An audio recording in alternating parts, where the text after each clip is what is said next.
Hello students, welcome. Welcome to our YouTube platform, Rohis Academy. Is anyone coming for the first time to my channel? Just to do subscribe, like, share your friends. Okay? So మనం current అఫైర్స్ని Telugu and English స్క్రిప్ట్లో ఇవ్వడం జరుగుతుంది. ఈ PDFs Telegram గ్రూప్లో provide చేస్తున్నాం. So అందరూ దాన్ని collect చేసుకొని నోట్స్ చేసుకోండి.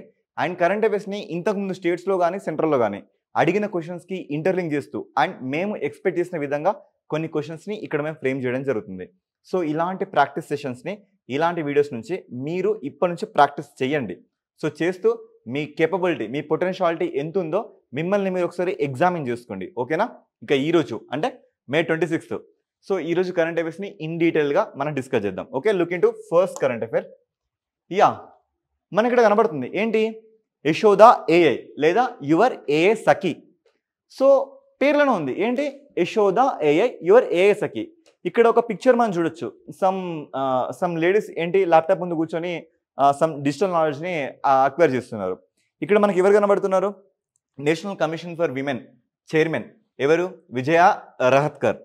సో ఇక్కడ సెంటెన్స్ ఏమొచ్చింది? National commission for women launches Yashoda AI to Boost women's AI and cyber security skills.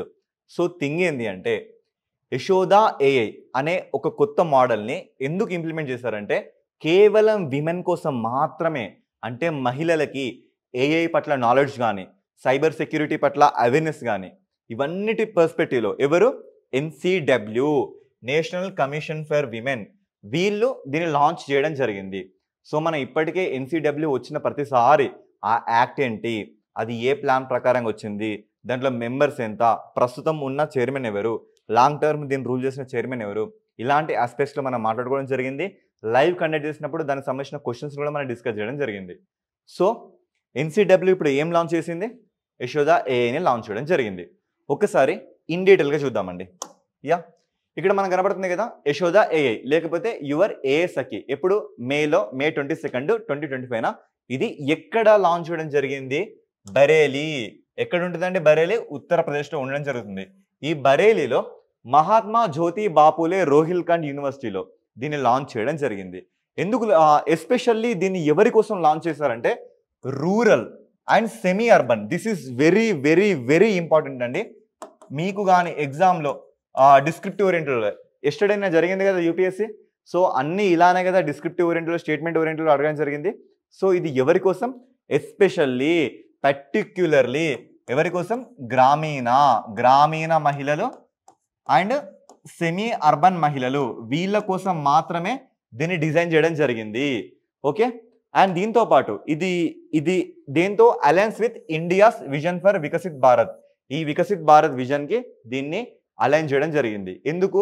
మహిళలకు కూడా ఏఐ పట్ల నాలెడ్జ్ కానీ సైబర్ సెక్యూరిటీ పట్ల అవగాహన కానీ వీటన్నిటిని ఈ మోడల్తోని మహిళల్ని ఎన్లైట్మెంట్ చేద్దామని ఎవరు లాంచ్ చేయడం జరిగింది? NCW national commission for women. ఇక్కడ మనం ఒకటి చూడొచ్చండి, collaboration with future shift labs. ఇక్కడ ఫ్యూచర్ షిఫ్ట్ ల్యాబ్స్ అని కూడా కనబడుతుంది. అంటే ఫ్యూచర్ షిఫ్ట్ ల్యాబ్స్ వాళ్ళ సహకారంతోనే దీన్ని ఏంటి ఇంకా ప్రమోట్ చేద్దాం అనుకుంటారు. అసలు ఇక్కడ ఫ్యూచర్ షిఫ్ట్ ల్యాబ్స్ అంటే ఏంటి అంటే జస్ట్ ఇవి ఒక ఎడ్యుకేషనల్ ఇన్స్టిట్యూట్స్ లాంటివండి. ఇవి ఎందులో ఉంటాయి? నేషనల్ కమిషన్ ఫర్ విమెన్లో ఉంటాయి. ఇవేంటి అంటే ఎథికల్గా అంటే నైతికంగా ఈ ఏఐని ఎలా వాడాలి, దీనికి సంబంధించిన నాలెడ్జ్ని ఎలా అక్వైర్ చేసుకోవాలి అని ఒక educational institute under national commission for women వీటి కింద దీన్ని డిజైన్ చేయడం జరుగుతుంది. సో ఇక్కడ మనం క్వశ్చన్స్ని అండ్ ఇంపార్టెంట్ థింగ్స్ని ఎలా చూడొచ్చు అంటే ఇది ఎక్కడ ఇనాగ్రేట్ అయింది? యూపీలో. ఇది ఎస్పెషల్లీ ఎవరి కోసం? రూరల్ అండ్ సెమీ అర్బన్ అందులో ఉన్న మహిళల కోసం. తర్వాత ఎవరు లాంచ్ చేశారు? National commission for women under whom ఏంటి ఫ్యూచర్ షిఫ్ట్ ల్యాబ్స్. వీటితో ఈ అన్ని స్టేట్మెంట్స్ని ఖచ్చితంగా నోట్ చేసుకోండి. Okay, so this is the Telugu script. So ఇప్పుడు థింగ్స్ టు రిమెంబర్ అంటే ఇప్పుడు మనకి NCW అనేది వార్తల్లోకి వచ్చింది. సో పాలిటీ పర్స్పెక్టివ్లో మన క్వశ్చన్స్ని ఎలా ఎక్స్పెక్ట్ చేయాలంటే సో ఇక్కడ మనం చూడండి, జాతీయ మహిళల కమిషన్ చట్టం national commission for women act అనేది 1990లో ఏర్పడడం జరిగింది. 1990లో ఏర్పడడం జరిగింది. కానీ HRD హ్యూమన్ రిసోర్సెస్ డిపార్ట్మెంట్ వాళ్ళు ఏంటంటే national perspective A plan on women అని ఒక రిజల్యూషన్ని పాస్ చేసి దాని ప్రకారంగా మన దేశంలో నేషనల్ కమిషన్ ఫర్ విమెన్ని ఢిల్లీలో 1992లో ఎస్టాబ్లిష్ చేయడం జరిగింది. సో వెరీ రీసెంట్గా జరిగిన గ్రూప్ 2 ఎగ్జామ్లో ఎలా క్వశ్చన్స్ అడిగారంటే ఈ యాక్ట్ ఏ సంవత్సరంలో వచ్చింది, దీని ఎస్టాబ్లిష్మెంట్ ఏ సంవత్సరంలో జరిగింది, అండ్ దీంట్లో ఫార్మేషన్, దీంట్లో ఎంతమంది ఉంటారు, ఎంతమంది, ఒక చైర్మన్, వైస్ చైర్మన్, 5 సభ్యులు, 5 మెంబర్స్, అంటే 1+1+5గా ఇది ఏర్పడడం జరుగుతుంది. 3 years వరకు వీళ్ళకి టర్మ్ ఉండడం జరుగుతుంది. ఇది ఏం చేస్తుందంటే దేశం మొత్తంలో ఉన్న మహిళలందరికీ కాన్స్టిట్యూషనల్ పరంగా కానీ స్టాచ్యుటరీ పరంగా కానీ ఎవరికి ఏ రైట్స్ రావాలో ఆ రైట్స్ వాళ్ళకి అందేలా ఇది ఎంకరేజ్మెంట్ చేస్తుంది. సో ఇప్పుడు మనం ఏంటి అంటే చైర్మన్స్ మీద ఇటీవల కాలంలో మనం అనేక క్వశ్చన్లు చూడడం జరుగుతుంది. ఆ చైర్మన్ పర్స్పెక్టివ్లో ఇప్పటి వరకు దీనికి ఎంతమంది చైర్మన్లు పనిచేయడం జరిగింది, 9 మంది. ఫస్ట్ ఎవరు, జయంతి పట్నాయక్ గారు. ఇప్పుడు ఎవరు, విజయ కిషోర్ రహత్కర్. ఇంతకుముందు మనం చూడడం జరిగింది కదా. సో 2 సార్లు ఎవరు దీనికి వర్క్ చేస్తారంటే, ఒకటి గిరిజా వ్యాస్ గారు, ఇంకొకటి రేఖా శర్మ గారు. ఇక్కడ మీకు కనబడుతున్నారు ఎవరు, రేఖా శర్మ అండ్ ఇంకెవరు, గిరిజా వ్యాస్. ఈ ఇద్దరు చైర్మన్లు 2 సార్లు దీనికి ప్రిసైడింగ్ అంటే చైర్మన్లుగా పనిచేయడం జరిగింది. ప్రెసెంట్ ఎవరు, విజయ రహత్కర్ గారు. ఓకేనా. సో ఈ అన్ని స్పెక్ట్రంలో మనం క్వశ్చన్స్ని ఎక్స్పెక్ట్ చేయొచ్చు. కరెంట్ అఫేర్ ఏంటి అంటే జస్ట్ అదొక డైనమిక్ డేటా. మనం ఎక్కడికి వెళ్ళాం, పాలిటీకి వెళ్ళి దీనికి సంబంధించిన స్టాక్ డేటాని మనం అనాలిసిస్ చేయడం జరిగింది. సో ఈ రకంగా మీరు నోట్స్ని మేక్ చేసుకోండి. ఇది పాలిటీలో కవర్ అవుతుంది, కరెంట్ అఫేర్స్లో కవర్ అవుతుంది, రెండింటి దగ్గర చూసుకోండి. Okay. So look into next current affair. Yes, ఇప్పుడు ఈ నేషనల్ కమిషన్ ఫర్ విమెన్ మీద ఒక క్వశ్చన్ ఇవ్వడం జరిగింది. సో చూడండి, మీ అనలిటికల్ స్కిల్స్, మీ యొక్క పొటెన్షియాలిటీ ఏ లెవెల్లో ఉన్నాయి ఈ క్వశ్చన్తో మీకు అర్థమైపోతుంది. చూడండి, ఇంగ్లీష్లో చదువుతున్నాను. National women commission react was come into existence 1990. మరి 1990లోనే ఇది ఎగ్జిస్టెన్స్లోకి వచ్చిందా? ఓకే. Human resource development national perspective plan on women established national commission for women in 1992. 1992లోనే కదా దీన్ని ఎస్టాబ్లిష్ చేశారు. Yes, absolutely. తర్వాత this commission gives statutory and constitutional protection to women. నిజంగానే మహిళలకి రాజ్యాంగపరంగా చట్టబద్ధంగా వచ్చే హక్కులు అందిస్తుందా? ఎస్, అందిస్తుంది. తర్వాత this is a constitutional body. ఇది కాన్స్టిట్యూషనల్ బాడీయా? ఇది దీనికంటూ రాజ్యాంగంలో ఏమైనా ఆర్టికల్స్ ఉండడం జరిగిందా? లేదు కదా. This is not a constitutional body. So the thing is only 1, 2, 3 are right. Okay. So next current affair. ఇక్కడ మీకు ఏం కనబడుతుంది, FATF. కాంటెక్స్ట్ ఏంటి అంటే Pakistan in grey list, India adjust to FATF అంటే ఇది వరల్డ్ వైడ్గా ఏం చేస్తుందంటే టెర్రరిజాన్ని ప్రమోట్ చేయడానికి ఎవరైతే ఫండింగ్ ఇస్తున్నారో, అంటే ఏ దేశాలు అయితే టెర్రరిజాన్ని ప్రమోట్ చేయడానికి ఫండింగ్ మీన్స్ డబ్బులు ఇస్తున్నారో, లేదంటే యాంటీ మనీ లాండరింగ్ అంటే మనీ లాండరింగ్ని ఎవరైతే దీన్ని ఎక్కువ చేస్తున్నారో ఇలాంటి దేశాలన్నింటినీ ఇది ఒక లిస్ట్లో పెట్టుకుంటుందండి. అది గ్రే లిస్ట్ కానీ బ్లాక్ లిస్ట్ కానీ. ఎందుకంటే ఇంటర్నేషనల్గా కొన్ని స్టాండర్డ్స్ అనేటివి ఉంటాయి. ఈ మనీ లాండరింగ్ ఇష్యూస్ వల్ల కానీ, ఈ టెర్రరిజం ఫండింగ్ కానీ, వీటన్నిటి వల్ల అదేం జరుగుతుంది, ఒక రకమైన స్టాండర్డ్స్ దెబ్బతింటాయి. లేదు అంటే వాటిలో లైక్ ఏంటి చెప్పాలి అంటే వరల్డ్ ఎకానమీ అనేది ఈ యాక్టివిటీస్ వల్ల దెబ్బతింటుంది. సో ఈ థింగ్స్ ఏర్పడొద్దు అంటే సో ఖచ్చితంగా దానికంటూ రెస్పాన్సిబిలిటీ తీసుకునే వరల్డ్ వైడ్గా ఒక apex body, inter government panel లాగా ఇదొక ఇంటర్నేషనల్ బాడీ అండి. ఇదేం చేస్తుంది అంటే ఎవరైతే ఈ టెర్రరిజాన్ని ఇక్కడ మనం చూడొచ్చు, యాంటీ మనీ లాండరింగ్ కానీ కౌంటర్ టెర్రరిజం ఫైనాన్సింగ్ కానీ ఎవరైతే చేస్తారో వీళ్ళని గ్రే లిస్ట్లో కానీ బ్లాక్ లిస్ట్లో కానీ పెట్టడం జరుగుతుంది. గ్రే లిస్ట్లో పెడితే ఏం జరుగుతుంది సార్, బ్లాక్ లిస్ట్లో పెడితే ఏం జరుగుతుంది సార్ అంటే సింపుల్గా బ్లాక్ లిస్ట్లో పెడితే ఏం జరుగుతుందంటే అలాంటి కంట్రీస్, టెర్రరిజాన్ని ప్రమోట్ చేసే కంట్రీస్, అక్కడ మనం ఇన్వెస్ట్మెంట్స్ పెట్టినా అక్కడ మనకు ప్రొటెక్షన్ ఉండదు. ఆ దేశాలు కంప్లీట్గా టెర్రరిస్టులతోనే కంప్లీట్గా అవి ఫిల్ అయిపోయి ఉన్నాయి. సో అప్పుడు ఏం జరుగుతుంది, ఇన్వెస్ట్మెంట్స్ రావు, ఇతర దేశాల నుంచి వచ్చే బెనిఫిట్స్ కూడా రావు. అప్పుడు ఇంకేం జరుగుతుంది, ఆ దేశం అనేది ఇంకా వెనక్కి వెళ్ళిపోతుంది. అదే గ్రే లిస్ట్లో ఉంటే ఏం జరుగుతుందంటే that maybe goes to black list, అది బ్లాక్ లిస్ట్కి వెళ్ళే ఛాన్సెస్ ఉన్నాయి. సో అలాంటప్పుడు ఆ దేశానికి కూడా ఎలాంటి పెట్టుబడులు రావు. గ్రే లిస్ట్లో ఉన్నది గ్రే లిస్ట్ నుంచి బయటకు రావడానికి ఒక ఛాన్స్ ఉంటుంది. సో ఇక్కడ ఇండియా ఏమని అడ్జస్ట్ చేస్తుందంటే పాకిస్తాన్ని మీరు గ్రే లిస్ట్లో పెట్టండి, ఎందుకంటే పాకిస్తాన్ టెర్రరిజాన్ని ప్రమోట్ చేస్తుంది, అది మా వల్ల అవ్వట్లేదు, దానివల్ల ఏం జరుగుతుంది ఇంకా టెర్రరిజం పెరిగిపోతుంది అని ఇండియా అడగడం జరుగుతుంది. సో స్టాక్ పాయింట్ అయినా FATF అనేది ఇప్పుడు లైమ్ లైట్లోకి రావడం జరిగింది.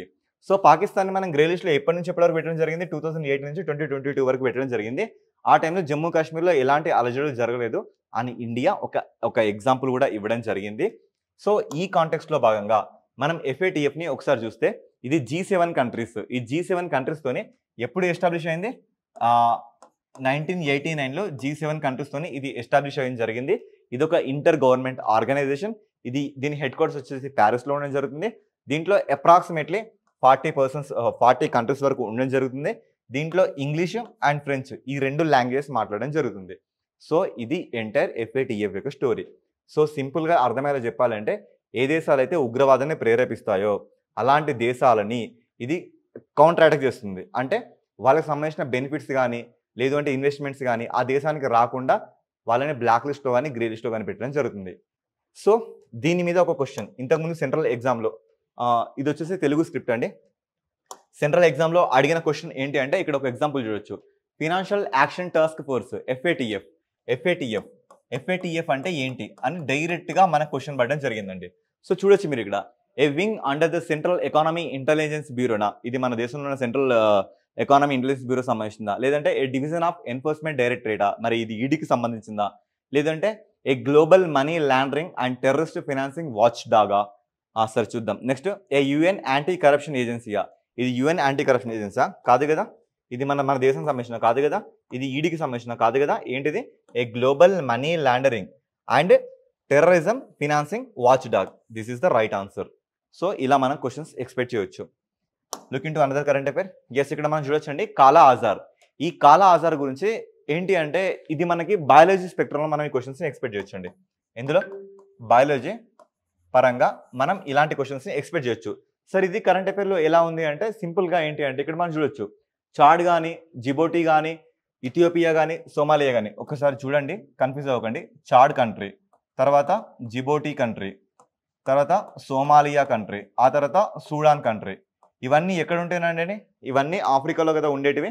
సో ఈ కంట్రీస్ ఏం చేశాయంటే ఒక మెమోరాండం ఆఫ్ అండర్స్టాండింగ్ చేసుకున్నాయండి. ఒక ఒప్పందం, ఒక MOU చేసుకోవడం జరిగింది. ఎందుకు? టు ఎరాడికేట్ విజరల్ లిష్మానియాసిస్ అంటే సింపుల్గా కాలా ఆజార్ని ఎండ్ చేయడానికి ఒక మెమోరాండం ఆఫ్ అండర్స్టాండింగ్ చేసుకోవడం జరిగింది. ఎక్కడ చేసుకోవడం జరిగింది? 78th world health assembly. This is the very very very important. 78వ వరల్డ్ హెల్త్ అసెంబ్లీలో ఇవి ఒక మెమరాండం చేసుకోవడం జరిగింది. దీన్ని ఎవరి ఆధ్వర్యం చేయించడం జరిగింది అంటే ఒకటి ఆఫ్రికన్ యూనియన్, రెండోది వరల్డ్ హెల్త్ ఆర్గనైజేషన్ ఇన్ జెనీవాలో ఈ సమ్మిట్ని చేసుకోవడం జరిగింది. ఎందుకోసం చేసుకోవడం జరిగింది? టు ఎరాడికేట్ కాలా ఆజార్. సో ఈ కాంటెక్స్లో కాలా ఆజార్ గురించి రావడం జరిగింది. అండ్ దీనికి సంబంధించిన థీమ్ ఏంటి అంటే వన్ వరల్డ్ ఫర్ హెల్త్, అంటే హెల్త్ కోసం ఒక్కగానొక్క ప్రపంచం ఉంది. సో దయచేసి తెలుగు వాళ్ళు దీన్ని తెలుగులో కన్వర్ట్ చేయకండి, ఇంగ్లీష్లోనే గుర్తుపెట్టుకోండి. ఎలా అంటే ఇదే యాక్చువల్గా ఇలానే మీకు తెలుగులో వస్తుంది, వన్ వరల్డ్ ఫర్ హెల్త్. ఇలానే ఇంగ్లీష్లో ఎలా ఉందో అలానే తెలుగులో స్క్రిప్ట్ రావడం జరుగుతుంది. ఓకే, సో ఈ ఎంటైర్ కాంటెక్స్ట్లో మనకి ఆ లైమ్ లైట్లోకి వచ్చిందంటే కాలా ఆజార్. ఇక్కడ మీరు చూడొచ్చు ఇది ఒక ఇన్సెక్ట్ కదా, ఇది ఒక కీటకం కదా. ఈ కీటకం ద్వారా ఈ కాలా ఆజార్ అనేది మన బాడీలోకి ఎంటర్ అవ్వడం జరుగుతుంది. సో యాక్చువల్గా కాలా ఆజార్ ఏంటి అంటే దీని సైంటిఫిక్ నేను చూసాం కదా, విసరల్ లిష్మానిసిస్. ఇదేంటి అంటే ఒక ప్రోటోజోవన్ పారాసైట్ అండి. అంటే దీని లోపల ప్రోటోజోవాకి సంబంధించిన పారాసైట్స్ ఉంటాయండి. ఇది ఎప్పుడైతే మనల్ని బైట్ చేస్తుందో ఇవన్నీ మన బాడీలోకి ఎంటర్ అవ్వడం జరుగుతుంది. ఆ తర్వాత ఇదేంటి ఫీవర్ కానీ, ఫ్యాటిక్ కానీ, వెయిట్ లాస్ కానీ, లేదంటే ఆర్గాన్ ఎన్లార్జ్మెంట్ కానీ, ఈ అంటే ఆర్గాన్స్ అనేవి అసాధారణంగా పెరగడం కానీ, ఫీవర్ రావడం కానీ, ఫ్యాటిక్ విపరీతంగా అలసిపోవడం కానీ ఇలాంటి దీని వ్యాధి లక్షణాలని మనం ఇక్కడ ఎక్స్పెక్ట్ చేయొచ్చు. సో ఇది దీని గురించిన ఎంటైర్ స్టోరీ. ఇది అండి 78th అసెంబ్లీ సెషన్. ఇది తెలుగు. సో దీని మీద మనం క్వశ్చన్ని ఇంతకుముందు చూడడం జరిగింది సెంట్రల్ ఎగ్జామ్స్లో. ఎలా అంటే కాలా Azhar disease is caused by, ఇది ఫంగితో వస్తుందా? రాదు కదా. ఇది వైరస్ డిసీజా? కాదు కదా. బ్యాక్టీరియానా? That's no. ఏంటిది? ప్రోటోజోవా సంబంధించిన పారాసైట్. ఓకేనా, అర్థమైంది అనుకుంటున్నా. సో ఇంకొకటి ఇప్పుడు మనం ఏంటి ఆఫ్రికన్ యూనియన్ చూసాం, అండ్ తర్వాత వరల్డ్ హెల్త్ ఆర్గనైజేషన్ చూసాం. చూస్తున్న ప్రతి ఒక్కరికి తెలిస్తే ఖచ్చితంగా కమెంట్ చేయండి. ఏంటి అంటే ఆఫ్రికన్ యూనియన్ దాని హెడ్ క్వార్టర్స్ ఎక్కడుంది, అది ఏ సంవత్సరంలో ఎస్టాబ్లిష్ అయ్యింది. అలాగే వరల్డ్ హెల్త్ ఆర్గనైజేషన్ దాని హెడ్ క్వార్టర్స్ ఎక్కడుంది, అది ఏ సంవత్సరంలో ఎస్టాబ్లిష్ అయ్యింది. తెలిస్తే ఖచ్చితంగా కామెంట్ చేయండి. Okay, look in to another current affair. Right, ఇక్కడ మనం క్వశ్చన్ చూడొచ్చండి. Operation Sadbhavana meaning good will is a peace and development program initiated by Indian Army in which year? 1997, 98, 99, 2000? Answer is 98. చెప్తాను ఎందుకు సార్ చెప్తాను. So the vibrant villages programme was approved on dash as a centrally sponsored scheme. So vibrant villages scheme అనేది ఏ సంవత్సరంలో రావడం జరిగింది? 2023, 24, 25, 22, 2023. Sir ఏంటి sir ఇవి ఇలాంటి క్వశ్చన్స్ ఇక్కడ ఎందుకు కనబడుతున్నాయి? ఇవి ఏ పుస్తకాలు కూడా చూడలేదు కదా మరి మేము అని మీరు అనొచ్చు. సో ఇవి స్టాక్ డేటానే, కానీ ఎందుకు ఇవి లైమ్ లైట్లోకి రావడం జరిగిందంటే ప్రెసెంట్ ఉన్న కరెంట్ అఫైర్స్కి ఇవి రిలేటెడ్ అవ్వడం వల్ల ఇవి మళ్ళీ మనకి లైమ్ లైట్లోకి రావడం జరిగింది. సో మన కరెంట్ అఫైర్ ఏంటి అంటే ఇక్కడ మనం చూడొచ్చండి, ఇది ఒక రేడియో స్టేషన్. ఇది ఏం రేడియో స్టేషన్ అంటే కమ్యూనిటీ రేడియో స్టేషన్. దాని పేరేంటంటే పంచశూల్ పల్స్. దీని పేరేంటి? పంచశూల్ పల్స్. ఇక్కడ మీరు చూడొచ్చండి ఏంటి, ఇక్కడ ఉన్న మన ఏరియా ఏంటంటే పిత్రోగర్. ఆ ఏరియా పేరేంటి? పిత్రోగర్. ఇది ఎక్కడ ఉంటుంది అంటే ఉత్తరాఖండ్లో ఉండడం జరుగుతుంది. ఈ పిత్రోగర్ అనే ఈ ఊరిలో ఏంటి inaugurated first community, this is the first community radio station. దాని పేరేంటి? పంచశూల్ పల్స్. సో ఇక్కడ ఏంటి అంటే ఉత్తరాఖండ్, ఇది శివాలిక్ రేంజెస్లో అండ్ హిమాచల్ రేంజెస్లో ఉండడం జరుగుతుంది. సో ఈ రేంజెస్లో ఏంటి అంటే ఒక కమ్యూనిటీ బేస్డ్ రేడియో స్టేషన్ తీసుకురావడం జరిగింది. దాని పేరేంటి? పంచశూల్ పల్స్. ఓకేనా? ఆ పంచశూల్ అనే మౌంటైన్ రేంజెస్కి సంబంధించిన ఏరియా పేరుని ఇక్కడ తీసుకోవడం జరిగింది. ఆ పంచశూల్ పల్స్ అనే దాని పేరుతో ఇక్కడ ఒక రేడియో స్టేషన్ తీసుకురావడం జరిగింది. సార్ ఎందుకు సార్ ఇది అంటే operation Sadbhavana and vibrant villages programme. So ఇక్కడ ఏంటి అంటే మీరు ఒకసారి చూడొచ్చండి, 1998లో ఏం జరిగింది అంటే ఆపరేషన్ సద్భావన అంటే సింపుల్గా సద్భావన అంటే బాగుండడం. ఎక్కడ బాగుండడం? ఎస్పెషల్లీ ఇలాంటి హిమాలయన్ రేంజెస్లో ఎలాంటి క్రిమినల్ యాక్టివిటీస్, టెర్రరిజం యాక్టివిటీస్ జరగకుండా ఆ ఏరియాస్ని కాపాడుకోవాలి. అలాగే మోడీ గవర్నమెంట్ 2023లో తీసుకొచ్చిన ప్రోగ్రామ్ ఏంటి అంటే వైబ్రాంట్ విలేజెస్. అంటే విలేజెస్ని మనం డెవలప్ చేయాలి, ఎక్కడ బార్డర్లో ఉన్న విలేజెస్ని డెవలప్ చేయాలి అనే థీమ్ కింద తీసుకొచ్చిన స్కీమ్ ఏంటి? Vibrant villages. సో ఈ రెండిట్లో భాగంగా ఇక్కడ మనం ఒక కమ్యూనిటీ బేస్డ్ రేడియో స్టేషన్ పెట్టడం జరిగింది.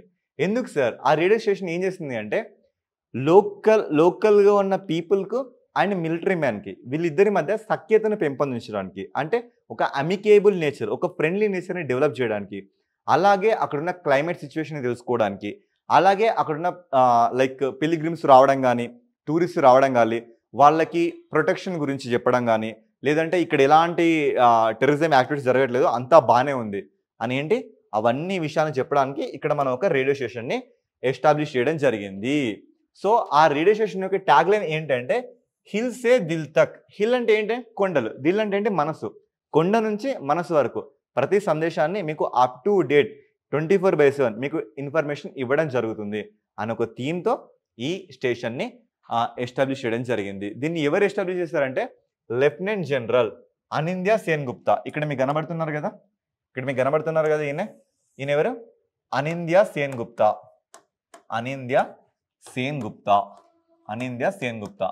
ఈయన లెఫ్టినెంట్ జనరల్. సో ఈయన దీన్ని ఇనాగ్రేట్ చేయడం జరిగింది. ఇప్పుడు మీ కాంటెక్స్ట్ అర్థమైంది కదా, ఇది ఏ రెండు స్కీమ్స్ని బేస్ చేసుకోవడం జరిగింది? ఒకటి ఆపరేషన్ సద్భావన, రెండవది వైబ్రాంట్ విలేజెస్. ఈ రెండింటి స్కీమ్స్కి అలైన్ అవుతూ ఆ ప్రాంతంలో ఉన్న ప్రతి సిచ్యువేషన్ని అప్ టు డేట్ ఇన్ఫర్మేషన్ ఇస్తూ ఉంటుంది. ఏమి ఇస్తూ ఉంటుంది? ఈ రేడియో స్టేషన్. ఆ రేడియో స్టేషన్ పేరేంటి? పంచశూల్ పల్స్ అనే పేరుతో ఈ రేడియో స్టేషన్ రావడం జరిగింది. This is Telugu script. Yes, next 5th current affair ఏంటి అంటే ఈరోజు మనకి చాగోస్ ఐలాండ్స్ అనేవి లైమ్ లైట్లోకి రావడం జరిగింది. ఒక క్వశ్చన్ చూడొచ్చు మనం ఇప్పుడు. Chagos islands were detached from Mauritius in 1965. 1965లోనే డిటాచ్ అయ్యారు సార్. ఆ ఎగ్జాక్ట్ ఇయర్ మాకెలా తెలుసు సార్? యాక్చువల్గా ఈ చాగోస్ గురించి మనం Group 2, Group 3 ఎగ్జామ్స్ ఆ టైంలో కూడా ఇవి కరెంట్ అఫేర్స్ రావడం జరిగింది. అప్పుడు తీసుకున్న ప్రోగ్రామ్ అనేది ఇప్పుడు ఫుల్ ఫ్లెడ్జ్డ్గా ఫినిష్ చేయడం జరిగింది. సో ఇది 1965లోనే డిటాచ్ అయ్యాయి మారిషస్ నుంచి. మరేమో చూద్దాం.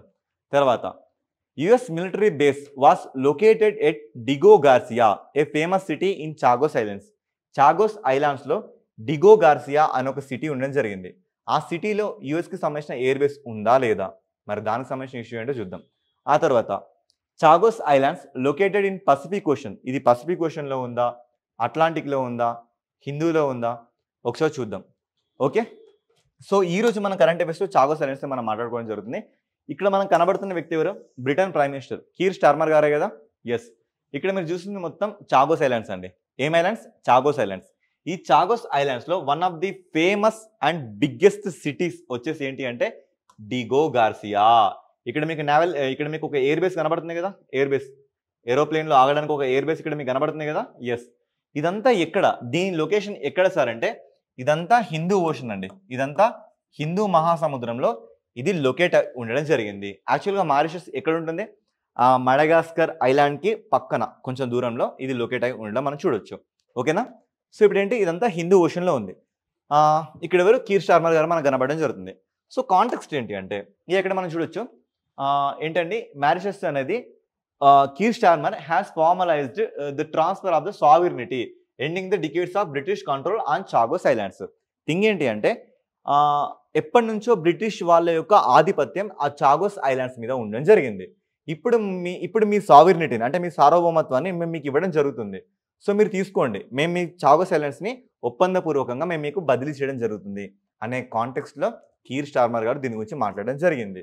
సో ఇక్కడ మీరు ఏం ఎక్స్పెక్ట్ చేయొచ్చు అంటే which were detached from Mauritius in 1965. 1965 నుంచి ఈ చాగోస్ ఐలాండ్స్కి మారిషస్ నుంచి డిటాచ్ అయిపోయాయి. అప్పటి నుంచి బ్రిటిష్ కంట్రోల్లో ఉండడం జరిగింది. ఓకే, సో ఇప్పుడు ఏం జరిగింది, వీటిని కాస్త వీళ్ళకి ఇచ్చేయడం జరిగింది. ఇవి ఎక్కడున్నాయి? లొకేటెడ్ ఇన్ ఇండియన్ ఓషన్లో ఉండడం జరిగింది. అండ్ బ్రిటిష్ కంట్రోల్ అనేది ఫస్ట్ టైం దీని దగ్గర ఎప్పుడు జరిగిందంటే 1814లో రావడం జరిగింది. 1814లో ఫస్ట్ టైం బ్రిటిష్ అనేది దీని మీద కంట్రోల్ తీసుకోవడం జరిగింది. సో తర్వాత మారిషస్కి ఇండిపెండెన్స్ అనేది 1968లో రావడం జరిగింది. సో అంతకుముందు 1965 నుంచి ఇవి కంప్లీట్గా బ్రిటిష్ కిందకి వెళ్ళిపోవడం జరిగింది. దాంతోపాటు ఇందులో ఉన్న ఒక ఫేమస్ సిటీ అండి, దాని పేరు డిగో గార్సియా. ఆ సిటీలో యుఎస్ఏ సంబంధించిన ఒక ఎయిర్ బేస్ని ఇక్కడ కన్స్ట్రక్ట్ చేయడం జరిగింది.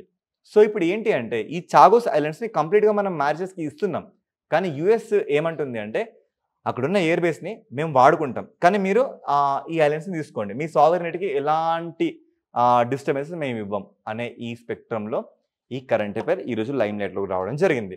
సో ఇప్పుడు మీరు క్వశ్చన్ని అబ్జర్వ్ చేయండి, చెప్పండి, మారిషస్ నుంచి ఇవి 1965లో డిటాచ్ అయ్యాయా? ఎస్ అయ్యాయి. బట్ దీనికి సంబంధించిన ఏదైనా బుక్స్లో ఉండడం జరిగిందా? లేదు కదా, ఒక కరెంట్ అఫైర్లో రావడం జరిగింది. సో ఏంటి అంటే this is the harsh reality అండి. ఇదే నిజమైన రియాలిటీ. ఒక ఎగ్జామ్లో ఏంటి అంటే ఇప్పుడు మనకి ఇది పసిఫిక్ ఓషన్లో కాదు, హిందూ ఓషన్లో ఉంది అని మనం చూడడం జరిగింది. So this option eliminate. అంటే ఇప్పుడు మనం చూడండి 1, 2, 3 అని ఇవ్వట్లేదు, ఓన్లీ 1 కరెక్టా, ఓన్లీ 2 కరెక్టా, ఆల్ కరెక్టా? ఆల్ అయితే ఎలాగో కరెక్ట్ కాదు. ఓకేనా, ఎందుకంటే 3 అని ఆప్షన్ వెళ్ళిపోయింది. నన్ను మరి మిగతా రెండులో ఏదో ఒకటి కరెక్ట్ అయితే ఉంటుంది కదా. సో ఈ ఆప్షన్ కూడా కాదు. మరి ఓన్లీ 1 ఓన్లీ 2? ఇప్పుడు చూడొచ్చండి, ఇంతకుముందు మనం మాట్లాడుకోవడం జరిగింది కదా డిగో గార్సియా. ఈ డిగో గార్సియాలో ఒక ఎయిర్ బేస్ ఉంది, ఇది ఎవరు? యుఎస్ కన్స్ట్రక్ట్ చేయడం జరిగింది. సో మన క్వశ్చన్స్ కూడా ఏమి ఇవ్వడం జరిగింది, అమెరికా సైనిక స్థావరం చాగోస్ ద్వీపంలో ఉంది. ఎస్ 2 అనేది కరెక్ట్. మరి చాగోస్ ఐలాండ్స్ 1965లో వేరు చేయబడలేదా? ఎస్, ఇక్కడ మనం చూస్తున్నాం కదా detached from Mauritius in 1965. Yeah, so 2 ఆప్షన్లు correct, only 2 options are right. ఇది అండి, ఇది చాలా హార్డ్ రియాలిటీ. సో ఇంత రియాలిటీకి వచ్చి ఈ రకంగా మీరు నోట్స్ మేక్ చేసుకోండి. ఖచ్చితంగా మీరు ఇలానే నోట్స్ మేక్ చేసుకోండి. మేము మా కరెంట్ అఫైర్స్లో ఇంకా క్వాలిటీ ఆఫ్ క్వశ్చన్స్ని పెంచుతూ మీ ముందుకి ఇంకా రకరకాల స్టేట్మెంట్ అండ్ యూపీఎస్సీ ఓరియంటెడ్లో వెరీ రీసెంట్గా మనం చూసిన తెలంగాణ గ్రూప్ 2 కానీ ఏపీఎస్సీ గ్రూప్ 2 కానీ వీటి అన్నిటికీ సంబంధించిన సేమ్ అనలైటికల్ ప్యాటర్న్లో మేము క్వశ్చన్స్ తీసుకురావడం జరుగుతుంది. ఇవి మా కరెంట్ అఫైర్స్. సో ఖచ్చితంగా నోట్స్ చేసుకోండి. కొత్త వాళ్ళు ఎవరైనా నా క్లాసెస్ చూడడం ఇదే మొదటిసారి అయితే సబ్స్క్రైబ్ చేసుకోండి. లైక్ మాత్రం ఖచ్చితంగా ఇవ్వండి. మీరు ఇస్తేనే ఇది ఇంకెక్కువ మందికి రీచ్ అవుతుంది. Okay, thank you.